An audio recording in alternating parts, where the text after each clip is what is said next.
Astro channel में आपका स्वागत है मित्रों। मैं आज आपको बता रहा हूँ कि जो तीनों पूर्वा नक्षत्र होते हैं वो कौन कौन से होते हैं और उनको हमने उग्र नक्षत्र क्यों कहा है। पूर्वा फाल्गुनी, पूर्वाषाढ़ा और पूर्वा भाद्रपद, ये तीन नक्षत्र होते हैं। पूर्वा फाल्गुनी नक्षत्र कहाँ आएगा? पूर्वा फाल्गुनी नक्षत्र आपको मैं बताता हूँ कहाँ आएगा। सिंह राशि होती है, इसके तीन नक्षत्र होते हैं, मग्गा, पूर्वा फाल्गुनी, पूर्वा फाल्गुनी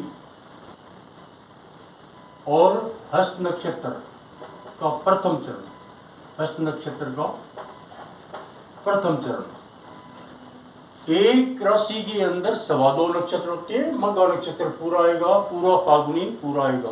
अब ये पूरा फाल्गुनी में से क्या बात आ गई, इसको क्रू नक्षत्र माना है। आप देखो कि अगर मान लो अपन ये लगन लेते हैं ना, इस लगन में सिंह राशि अगर मानिए, ये सिंह राशि है, ये 6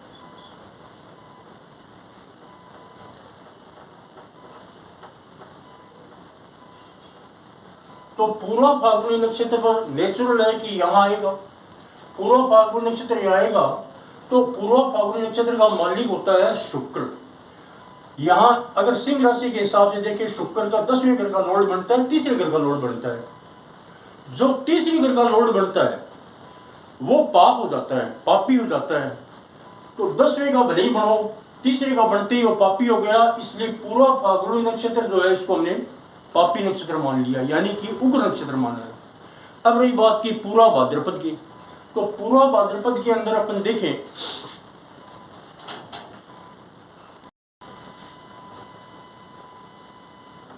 पूर्वाषाढ़ा नक्षत्र,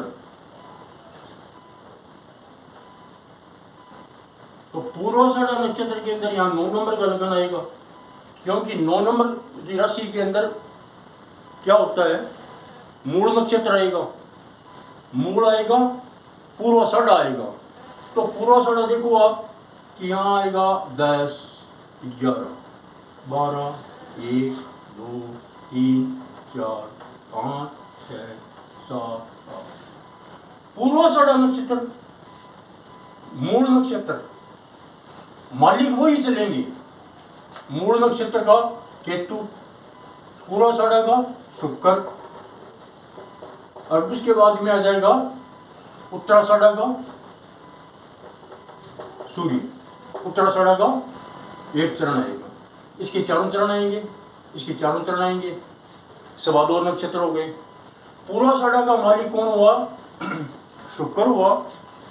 पूर्वाषाढ़ा का मालिक शुक्र हुआ। शुक्र यहाँ पर 11वें घर का मालिक बनता है, 6ठे घर का मालिक बनता है। दोनों ही अधिपतियों को पाराशरपत्ति के अंदर पापी माना है, 6ठे से 11वां ज्यादा पापी माना है। इसलिए पूर्वाषाढ़ा नक्षत्र को हमने क्या है, क्रू नक्षत्र की संज्ञा दी है। ठीक इसी प्रकार से पूर्वा भाद्रपद नक्षत्र होता है, उसको भी हमने पापी की संज्ञा दी है। तो ये जो नक्षत्र है, पूर्वाषाढ़ा, पूर्वा फाल्गुनी और पूर्वा भाद्रपद, इन नक्षत्रों के अंदर कोई भी आप क्रूर कर्म कर सकते हैं, जिस काम में आपको साहस की आवश्यकता होती है। अगर विवाद करना है या आपको किसी मामला मुकदमा के अंदर किसी पर अर्जी दायर करनी है या किसी पर मुकदमा दायर करना है, मुकदमा दायर करने के लिए ये नक्षत्र काम के होते हैं। एक बात और है कि ये नक्षत्र नहीं है, मूल नक्षत्र पूर्वाषाढ़ा, पूर्वा भाद्रपद, पूर्वा फाल्गुनी और भरणी नक्षत्र भी होता है। इसके अलावा आर्द्रा नक्षत्र, आश्लेषा नक्षत्र, इसके अलावा हो जाता आपका आश्लेषा के बाद में आर्द्रा नक्षत्र हो गया है। इन नक्षत्रों के अंदर आप कोई भी व्यक्ति के ऊपर मामला मुकदमा दायर कर सकते हो, उससे विवाद कर सकते हो।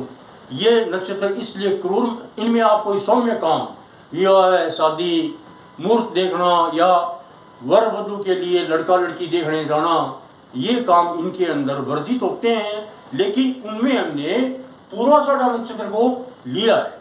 पूर्वाषाढ़ा नक्षत्र लिया है, कारण क्या है कि पूर्वाषाढ़ा नक्षत्र एक विशेष प्रकार का दबंग नक्षत्र है ये।